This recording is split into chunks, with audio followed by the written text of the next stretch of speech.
जय मसीह की मसीह परिवार वचन जीवन कार्यक्रम में आप सभी को हम फिर से स्वागत करते हैं और धन्यवाद देते हैं हमारे साथ में शामिल होने के लिए। और जैसे हम एक साथ में परमेश्वर का वचन सीखते हैं और परमेश्वर को हम ध्यान देते हैं उसके वचनों में, और हम ये जानते हैं कि सिर्फ परमेश्वर ही परमेश्वर है जो मनुष्य को बनाया, आकाश को बनाया, और हमारा निर्बलता परमेश्वर पर रहना चाहिए। हम अपने जीवन को जब बिताते हैं या हमारा जो कोई भरोसा है पादरी साहब, तो वो परमेश्वर पर ही भरोसा रखना चाहिए। तो आज का जो हमारा विषय फिर से है, हम ये कहते हैं मिस्र देश से मुक्ति। ये दूसरा भाग है हमारा जो हम सीखते हैं। और पिछले सप्ताह हमने कुल मिलाकर 7 जो विपत्ति था उसके विषय में बातें किया। तो हम, अगर आपको जानना है कि जो क्या 7 विपत्ति था या पहला भाग जो है वो मिस कर दिया है, तो जरूर आप जाकर सुन सकते हो। लेकिन आज हम लोग 8वां विपत्ति पर बातें करेंगे और देखेंगे। और ये भी मैं कहना चाहूंगा कि अगर शायद आप कुछ बातों को समझ नहीं पा रहे हैं या कोई सवाल है, तो जरूर आप लिख सकते हो। जो कमेंट सेक्शन है वहां पर आप लिख सकते हो, तो हम बारी बारी से आपको जवाब दे सकते हैं। आज नहीं, लेकिन बाद में दे सकते हैं। तो पादरी साहब, अगर हम देखते हैं जो 8वां विपत्ति आया, और यहाँ पर जो फेरो राजा थे, तो ना से कल विपत्तान बता दी, जो फेरो थे, राजा जो थे, वो अपने आप को परमेश्वर मानते थे। वहां के लोग देखते थे फेरो को कि वही ही परमेश्वर है। और जितना भी विपत्तियां जो हमने पिछले सप्ताह देखा था, वो सब विपत्तियों को जो भी चीज भेजा गया था, वो उन चीजों पर ये लोग भरोसा रखते थे और कहते थे कि यही परमेश्वर है।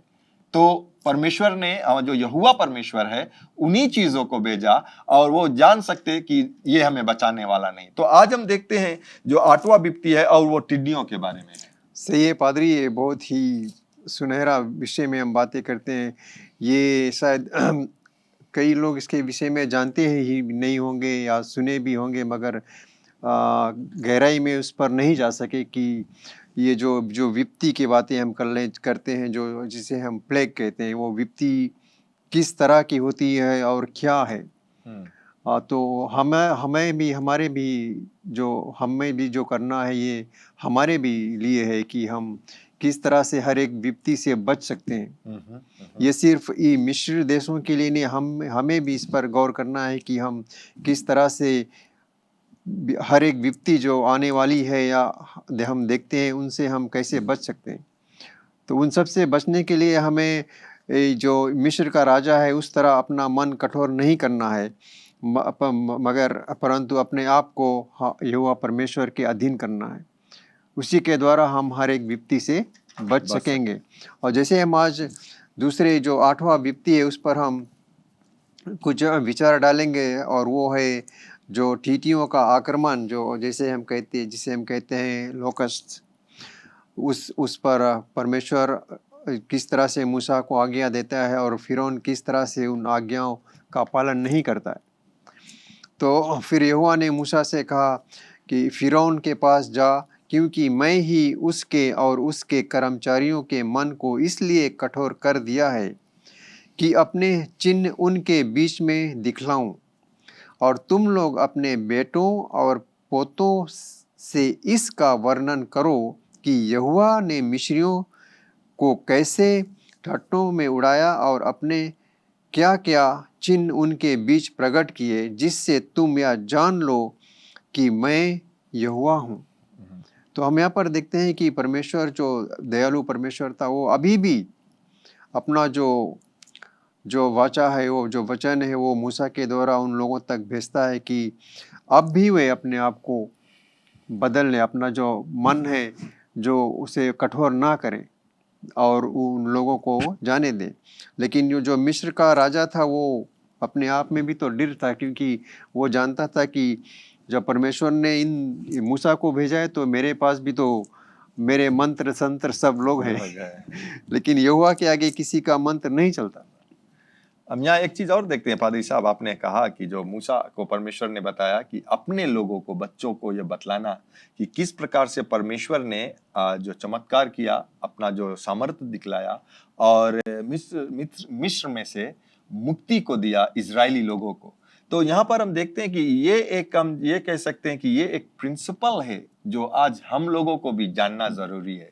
जो जितने लोग सुनते हैं, या हम लोग भी है, जो परमेश्वर को या यीशु मसीह को जो अपनाया है, और अपनाने के बाद में जीवन में जो परमेश्वर का जो अच्छा कार्य हुआ है, हमें अपने बच्चों को बतलाना बहुत जरूरी है।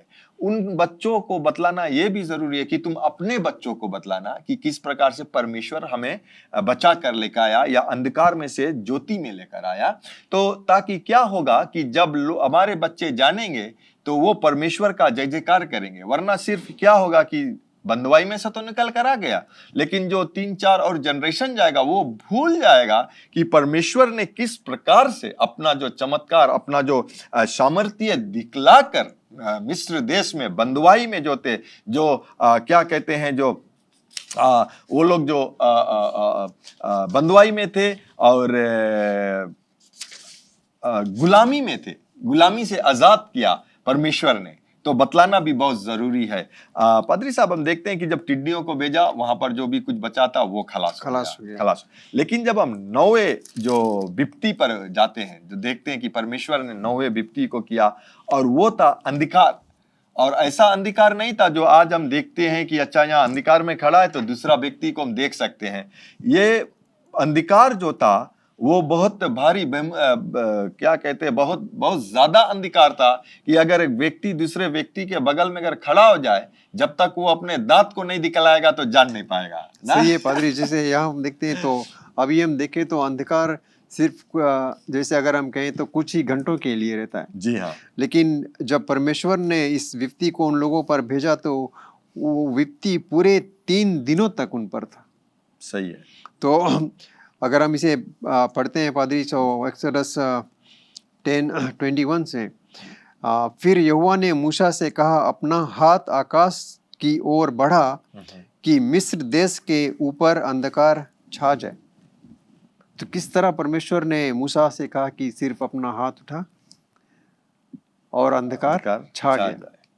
तो यहाँ हम देखते हैं कि परमेश्वर ने मूसा को कितना शक्ति, मूसा पर कितना विश्वास था कि जैसे ही मूसा ने परमेश्वर की आज्ञा को माना और अपना हाथ ऊपर उठाया, उसी समय पूरे मिस्र देश पर अंधकार छा गया जी। कुछ ही कि वो ऐसा, अगर हम कह सकते हैं कि यहाँ भी अगर हम इन बत्तियों को बुझा दें तो अंधकार हो जाएगा, लेकिन वहाँ कुछ भी नहीं था। कुछ भी करने पर भी अंधकार ही था। तब मूसा ने अपना हाथ बढ़ाकर और सारे मिस्र देश में 3 दिन तक घोर अंधकार उन पर छा गया। 3 दिन तक ना तो किसी ने किसी को देखा और ना कोई अपने स्थान से उठा, परंतु सारे इजरायलियों के घरों में उजियाला रहा। यहाँ पर हम देखते हैं कि परमेश्वर अपना, एक चीज हम लोग यहाँ पर देखते हैं कि सिर्फ इस समय नहीं, यहाँ पर सिर्फ कहते हैं बट इस समय नहीं, हम देखते हैं कि जो इजराइल के जो लोग थे वो पूरे मिस्र देश में, बट अलग एक स्थान पर जहाँ गौशन कहते थे, उस गांव में हम सकता कहते हैं कि उस गांव में थे। लेकिन जो पूरे जो देश थे वो मिस्र देश थे। लेकिन जहां पर परमेश्वर की लोग थे, अभी हम 9 जो विपत्तियों को देखें पहले से लेकर 9 तक, एक भी विपत्तियां इजराइल के लोगों तक नहीं पहुंचा, क्योंकि परमेश्वर का जो बचावट उन लोगों तक था। और यहाँ पर भी हम देखते हैं कि पूरे तौर से जब 3 दिन का अंधकार हो गया पादरी, हम ये कह सकते हैं कि दिन और रात, 3 दिन और रात, 3 दिन का अंधकार में ना तो कोई अपने नौकरी कर सकते जाते थे, ना तो कोई तरह का भोजन प्राप्त कर सकते थे, ना तो जो पंडित थे वहां का, जो महायाजक थे, जो उन लोगों को, जो बड़े बड़े लोग, कोई अपना कार्य नहीं, नो बिजनेस जैसे हम कह सकते हैं, किसी भी तरह का बिजनेस भी नहीं कर। तो कितना ज्यादा उन लोग उस समय पर लॉस पे आ गए थे। और 3 दिन हम ये कह सकते हैं, अब जब बात कर रहे थे पादरी साहब, अगर उन लोगों ने परमेश्वर से क्षमा मांग लेता 3 दिन बाद, जो अब हम देखने जा रहे हैं, जो 10वां जो विपत्ति आया था वो बहुत कठोर विपत्ति था, भयानक जिसे हम कह सकते हैं। लेकिन शायद वो लोग उनसे बच जाते, लेकिन फिर भी फेरो जो थे उसका मन कठोर ही था। फेरो के जो लोग थे वो आकर कहा, दास लोग आकर कहने लगे कि राजा जाने दो इन लोगों को, इन लोगों के कारण से हमारा जो देश है वो बर्बाद हो। और उस समय पर हम देखते हैं पादरी, मिस्र जो देश से सबसे ऊंचा स्थान पर, अभी अगर हम देखते हैं कि कोई अगर बोलता है कि सबसे ऊंचा स्थान अमेरिका, उस समय मिस्र देश जो थे वो पूरे ऊंचे स्थान पर थे, ज्ञान से भरे हुए लोग थे, धनी लोग थे, लेकिन इन 9 विपत्तियों में वो लोग एकदम नीचे आ गए, क्योंकि जो भी कुछ थे देश में सब बर्बाद हो गए। तो हम देखते हैं पादरी, जब हम 10वां पर जाते हैं ना, जो 10वां जो विपत्ति है उस पर हम देखते हैं, लेकिन उससे पहले परमेश्वर अपने लोगों को जो आज्ञाओं को दिया था वो ये था कि जो लहू का वाचा और छूट जाने का चिन्ह दिखलाए, या हम ये कह सकते हैं कि ऊपर से गुजर जाने का चिन्ह, जैसे अंग्रेजी में पासोवा कहते हैं। तो यहाँ पर परमेश्वर अपने लोगों को, बाद में आप पढ़ना पादरी वहां, लेकिन मैं सिर्फ बतला दूं कि परमेश्वर ने मूसा के द्वारा कहा कि जो मिस्र देश, जो गोशन में जो इजरायली लोग थे, उन लोगों से ये कहा कि तू मेमना लेना, मेमना को बलि चढ़ाना, और उसका लहू जो है वो जो डोर पोस्ट पर है उस पर लगाना, और फिर उसके अंदर रहना, क्योंकि जब मैं अपना जो मृत के स्वर्गदूत को जो भेजूंगा, मेरा जो मृत्यु आएगा, तो क्या होगा कि जब वो लहू देखेगा वो उन घरों के ऊपर से चला जाएगा, यानी कि जितना भी परमेश्वर का न्याय था वो न्याय से बच जाएगा। लेकिन यहाँ पर हम क्या देखते हैं कि वैसा ही हुआ, और वैसा ही हुआ, और जो परमेश्वर का जो लोग था, जब ये प्लेग आया, जो विपत्ति आए, वो उससे बच गया, क्योंकि उन लोगों ने परमेश्वर का जो बात है वो मान लिया। लेकिन इजिप्ट के लोग ऐसा नहीं किया था। सही है पादरी। अब हम देखेंगे कि जो आखिरी जो विपत्ति है वो परमेश्वर किस तरह से मिस्र के लोगों पर डालता है। हम ये कह सकते हैं जो आखिरी विपत्ति आया था वो मृत्यु था। तो अगर हम देखें, अगर जो वहाँ का राजा था फिरौन, अगर वो सब मान लेता तो शायद जितने लोग वहाँ थे उनको इन कठिनाइयों से, इन अंधकारों से, या जो भी कुछ उनके सामने अभी तक आया और जो आने वाला है उनसे शायद वे बच सकते थे। लेकिन एक ही के द्वारा, एक ही जो इंसान हम कहते हैं जो राजा था वहाँ कर, उस ही के द्वारा हर एक लोगों पर विपत्ति छाते गए। क्योंकि जो वहाँ का राजा था, जिसे हम कहते हैं, अगर एक कोई देश का मंत्री हो या प्रधानमंत्री, तो लोग उनको सुनते हैं।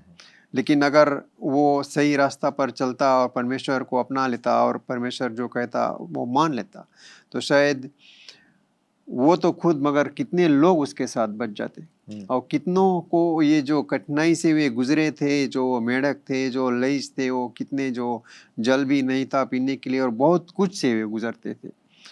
लेकिन अगर वो मान लेता तो शायद हर एक लोग अपना ज़िंदगी फिर परमेश्वर की ओर देते और अपना ज़िंदगी को बदल देते।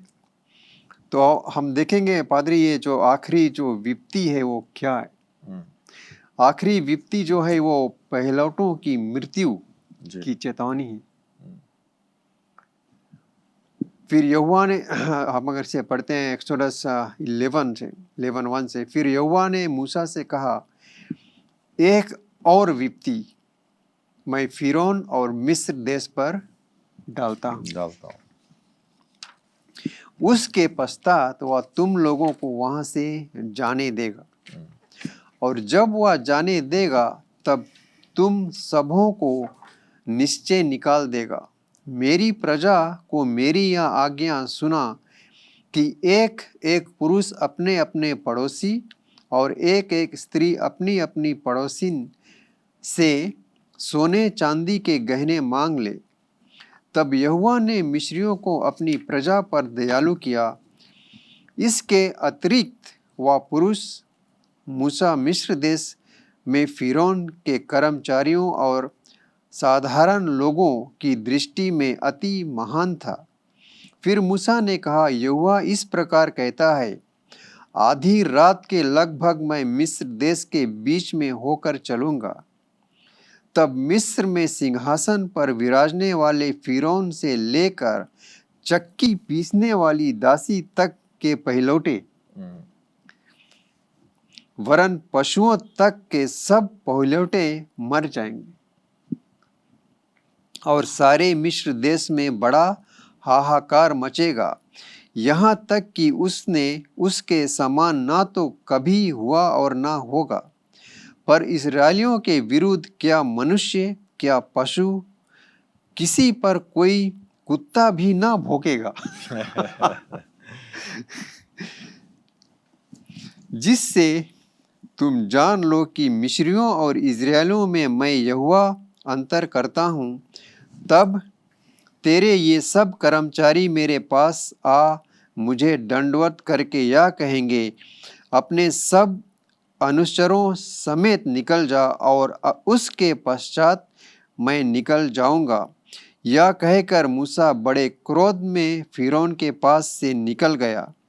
यहोवा ने मूसा से कह दिया, फिरौन तुम्हारी ना सुनेगा, क्योंकि मेरी इच्छा है कि मिस्र देश में बहुत से चमत्कार करूं।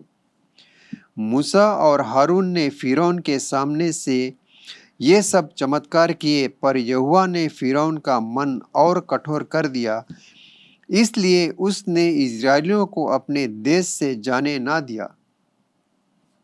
फिर यहोवा ने मिस्र देश में मूसा और हारून से कहा, यह महीना तुम लोगों के लिए आरंभ का ठहरे, अर्थात वर्ष का पहला महीना यही ठहरे।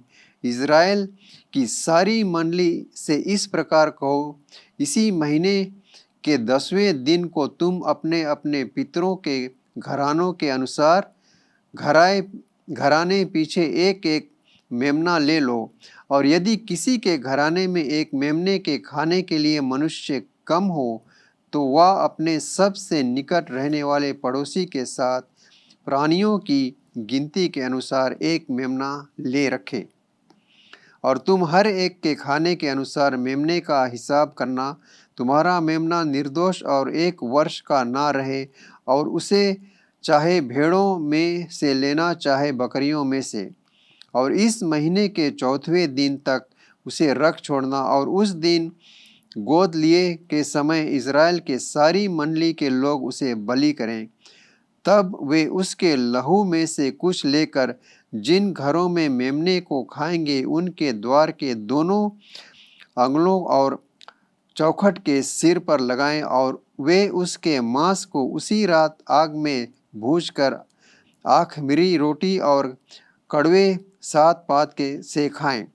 उसको सिर, पैर और उंगलियों समेत आग में भूनकर खाना, कच्चा या जल में कुछ भी पकाकर ना खाना, और उसमें से कुछ भी सवेरे तक ना रहने देना, और यदि कुछ सवेरे तक रह भी जाए तो उसे आग में जला देना।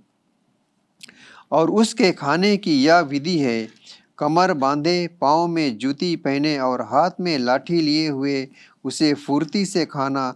वह तो यहोवा का पर्व होगा, क्योंकि उस रात को मैं मिस्र देश के बीच में से होकर जाऊंगा, और मिस्र देश में क्या मनुष्य, क्या पशु, सबके पहिलटों को मारूंगा, और मिस्र के सारे देवताओं को भी मैं दंड दूंगा। मैं यहोवा हूँ। और जिन घरों में तुम रहोगे उन पर वह लहू तुम्हारे लिए चिन्ह ठहरेगा, अर्थात मैं उस लहू को देखकर तुमको छोड़ जाऊंगा, और जब मैं मिस्र देश के लोगों को मारूंगा तब वह विपत्ति तुम पर ना पड़ेगी और तुम नष्ट ना होगे, और वह दिन तुमको स्मरण दिलाने वाला ठहरेगा, और तुम उसको यहोवा के लिए पर्व करके मानना। वह दिन तुम्हारी पीढ़ियों में सदा की विधि जानकर पर्व माना जाए। आमीन। हम यहाँ पर देखते हैं पादरी, परमेश्वर ने एक आज्ञा को दिया था कि जो डोर पोस्ट है उस पे लहू लगाना। हम ये कह सकते हैं कि बिना लहू के उद्धार नहीं। अगर ये देखा जाए, जो मेमना के जो बेड़े का जो मेमना है, बच्चा है, उसको मारना डालना, वो प्रभु यीशु मसीह का जो चिन्ह था उसके विषय में कह रहे थे। और बिना यीशु मसीह के लहू के द्वारा किसी को छुटकारा नहीं, उद्धार नहीं है। और यहाँ पर ये लोग जो मिस्र देश में जो गुलामी कर रहे थे, उस गुलामी से छुटकारा देने के लिए परमेश्वर ने लहू का इस्तेमाल किया। और हम ये भी देखते हैं कि जो परमेश्वर का जो अंतिम जो न्याय मिस्र देश के लोगों के लिए आया था, वो पहिलौठे के मृत्यु।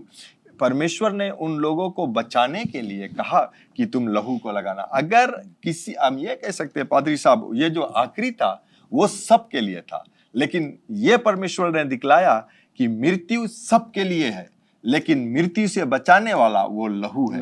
आज प्रभु यीशु मसीह का लहू, उस समय वो मेमना का लहू था, उन लोगों को बचाए। हम ये भी देख सकते हैं पादरी साहब यहाँ पर, अगर इजराइल के किसी भी लोग अपने घर से बाहर थे होते, उन लोगों पर मृत्यु आते अगर वो आज्ञा को पालन नहीं किया होता। या हम ये भी कह सकते हैं कि शायद मिस्र देश के शायद एक परिवार बचने के लिए किसी इजराइल के घर पर आ जाते, उनके पैलौटे नहीं मरते।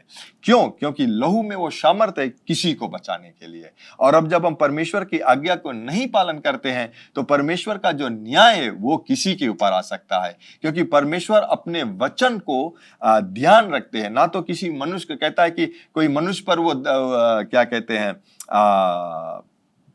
पार्ट नहीं दिखलाते ना कि वो तुम अच्छा है, किसी का दबाव नहीं रहता है। तो क्या होता है कि हमें परमेश्वर का आज्ञा को पालन करना, और बहुत अच्छी तरह से जैसे आपने पढ़ा जो दृष्टि को दिखलाया किस तरह से परमेश्वर ने बचाया, लेकिन सिर्फ मिस्र जो इजराइल के लोगों को बचाया। लेकिन क्या होता है कि जो मिस्र देश के जो पहलौठे थे उन सब का मृत्यु हो गया। राजा का पहला बेटा, लोग देखते हैं कि ये जो राजा थे, जो फेरो थे, वो तो परमेश्वर है, और उसका जो बेटा था उसके बाद में परमेश्वर बनेगा। वो जानते थे कि ये भी ये परमेश्वर है, लेकिन परमेश्वर यहोवा परमेश्वर ने क्या किया, जिसे ये लोग मनुष्य को जो भगवान कहते थे उसे मार डाला, और सारे पशु तक के जो पहले होते थे सभी को हुआ, क्योंकि परमेश्वर का न्याय ऐसा है। पादरी साहब तो सही है पादरी साहब, जैसे हम इस विषय पर आज बातें कर रहे थे कि, और हमने बहुत कुछ खुद भी सीखा है कि क्या क्या विपत्तियां इंसान पर आ सकती हैं अगर हम परमेश्वर से दूर रहें। अगर आज हम परमेश्वर को मानते हैं, अगर हम कहें कि जैसे जो अविश्वासी हैं वे तो शायद हम उनके बारे में नहीं कह सकते, लेकिन आज हम जैसे यहाँ बैठकर बातें करते हैं, आप और मैं और हमारे भाई बहन सुनने वाले भी हैं, हम परमेश्वर को जानते हैं, परमेश्वर यहोवा को हम जानते हैं और उसे अपना मानते हैं। और हम ये भी जानते हैं कि वो हमारे लिए क्या दुख उठाया, हमारे ही लिए वो मरा, हमारे लिए आज जी उठा है। तो अगर हम उसकी विधियों को ना माने और उस पर ना चलें, वो ऐसा नहीं कि वो हमें बचाने की कोशिश नहीं करेगा, वो हमें कोई ना कोई रास्ता दिखाएगा किसी ही तरह। लेकिन अगर फिर भी हम अपने आप को उसे ना दें, अपने आप को उसी तरह से अपने अंदर उसी तरह कठोरता रखें, तो शायद हमारा यहोवा परमेश्वर भी उसी कार्य को करेगा जो अविश्वासियों के साथ होता है। हमें अपने आप को उसी तरह से, जैसे वो हमें प्यार करता है, हमें चाहता है, हमें भी उसका पालन करना है। बहुत जरूरी है। तो हमें विश्वास है कि हमारा जो यहोवा परमेश्वर है वो कोई दूसरा नबी मूसा या मूसा भाई को नहीं भेजेगा, क्योंकि हम खुद अपने आप को परमेश्वर के अपने आप को शामिल करते हैं। सही है पादरी साहब, और हम अच्छी तरह से देखा है कि परमेश्वर ने किस प्रकार से अपने लोगों को बचा कर निकाला। तो परमेश्वर ने अपने वादा किए हुए लोगों को, जो क्या कहते हैं, इब्राहिम के जो बच्चे लोग थे, जो उसके परिवार से, उन लोगों को बचाया, वादा किया और उसे पूरा को किया। आज भी परमेश्वर प्रभु यीशु मसीह के द्वारा, जो हम प्रभु यीशु मसीह के लहू के द्वारा जो वाचा नए सिरे से जन्म लिए हुए लोगों को लिए रखा गया है, वो अपने वाचा को पूरा करेगा। वो हमें, हम जो गुलामी में, हम जो पाप के गुलामी में पड़े थे, यीशु मसीह के लहू से वो हमें बचा कर निकालता है। और जिस प्रकार से मिस्र देश से मुक्ति को इजरायली लोगों को दिया, हम देखते हैं कि किस प्रकार से परमेश्वर ने कहा और वो हुआ। लेकिन जब हमें बहुत अच्छा लगा कि जब आखिरी में पढ़ते हैं पादरी साहब कि जब फेरो जो अपने आप को राजा कह रहे थे, जो घमंड में थे, जब उसका पहलौटा मारा गया, ऐसा देखते हैं। जब मेढक आया पादरी साहब, मूसा ने कहा कि ना, उसने कहा कि इसे हटा दो, और ये, तब मूसा ने उससे एक सवाल किया था कि कब, तब जो फेरो थे कहा कल। वो कह सकते थे कि अभी भैया निकाल दो ना, बोले कल, बिकॉज मूसा ने उससे कहा था कि तू कहो मैं अभी निकाल सकता हूं, लेकिन जो इजराइल के जो लोग हैं उसे भेजो। तो वो कहता कि नहीं, अच्छा कल आना, मैं सोच कर बतलाऊंगा। यहाँ क्या होता है कि वो कहा कि सोच कर आना, मैं कल बतलाऊंगा। लेकिन जब उसका जो पहलौटा, धर्मशास्त्र कहता है कि रात ही में मूसा और एरोन को बुलाया गया और कहा कि तुम अपने लोगों को लेकर यहाँ से चलता बन। तो हम ये देखते हैं कि परमेश्वर जानता है किस प्रकार से अपने लोगों को बचाया। उस समय बचाया, आज भी बचाता है, क्योंकि परमेश्वर कल, आज और युगानुयुग एक सा है। तो हम आप सभी को फिर से अंत में धन्यवाद देना चाहते हैं और हम ये विश्वास करते हैं कि जरूर आपने कुछ सीखा होगा इन बातों से। शायद अभी तक आप पढ़े होंगे और कह सकते थे कि ओ परमेश्वर ने इतना बुरा काम किया मिस्र देश के प्रति, लेकिन हम ये कहना चाहते हैं या हम देखे हैं कि जितना भी विपत्ति मिस्र देश के ऊपर आया, उन लोगों, मिस्र देश के जो लोग थे, उन सभी पर विश्वास करते थे, उनको दंडवत करते थे, उपासना करते थे और कहते थे कि वही भगवान है। लेकिन परमेश्वर कहता है कि सिर्फ मैं परमेश्वर हूं, यहोवा परमेश्वर। तो हम प्रार्थना के द्वारा आज का जो ये सीख है उसे हम समाप्त करते हैं। दयावंत परमेश्वर, हम आपको धन्यवाद देते हैं एक बार फिर आपके प्रेम के लिए, आपके अनुग्रह के लिए जो हमारे लिए सामर्थ को देता है, आपके दया के लिए जो सर्वदा के लिए है, और आपके शांति के लिए जो आप अपने लोगों को देता है, आपके चंगाई के लिए जो हर एक लोग को वो चंगाई उसके शरीर में उपस्थित रहता है या प्रकट होता है यीशु के पवित्र नाम से। परमेश्वर, आपका महिमा सर्वदा आपके लोगों से मिलता रहे, यीशु के पवित्र नाम से, आमीन। आपने प्रभु यीशु मसीह का वचन सुना है और प्रभु यीशु मसीह ये भी कहता है कि मार्ग, सत्य, जीवन मैं हूं, बिना मेरे द्वारा आप पिता के पास नहीं जा सकते हो या पिता से मिल नहीं सकते हो। तो प्रभु यीशु मसीह को अपने जीवन में आप ग्रहण करना चाहते हो, उसको अपने जीवन में लेना चाहते हो ताकि आप उद्धार पा सकते हो, क्योंकि ये भी कहता है वचन कि जब आप अपने मुख से कहते हो कि प्रभु यीशु मसीह, परमेश्वर ने प्रभु यीशु मसीह को जिलाया है और अपने हृदय में इन बातों को विश्वास करते हो तो आप उद्धार को पाते हो। तो अगर आप अपने जीवन को प्रभु यीशु मसीह के देना चाहते हो और पवित्र आत्मा को अपने जीवन में लेना चाहते हो तो मेरे बाद में इस प्रार्थना को आप कीजिए। कहिए, स्वर्ग पिता, मैं विश्वास करता हूं यीशु मसीह प्रभु है जो क्रूस पर अपना प्राण दे दिया और पिता आपने तीसरे दिन बाद उसे फिर से जिलाया है मुझे पाप से क्षमा करने के लिए। प्रभु यीशु मसीह, मैं आपको अपना जीवन का प्रभु बनाता हूं। आज से मैं आपके मार्ग में चलूंगा, आज से मैं आपके सेवा करूंगा। मैं प्रार्थना करता हूं कि मुझे पवित्र आत्मा से भर दीजिए जो मेरे जीवन के हर एक दिन को आपके मार्ग में चलाएगा। यीशु मसीह के नाम से मैं ये प्रार्थना करता हूं, आमीन। अगर आपने इस प्रार्थना को किया है पहली बार तो जरूर आप हमें संपर्क कीजिए ताकि हम आपको वचन जीवन में आगे बढ़ने के लिए सिखला सके। और आपको हम धन्यवाद देना चाहते हैं हमारे साथ में शामिल होने के लिए आज। और अगले मिलने तक ये याद रखना कि स्वर्ग पिता जो विश्वास योग्य है वो आपसे प्रेम रखता है।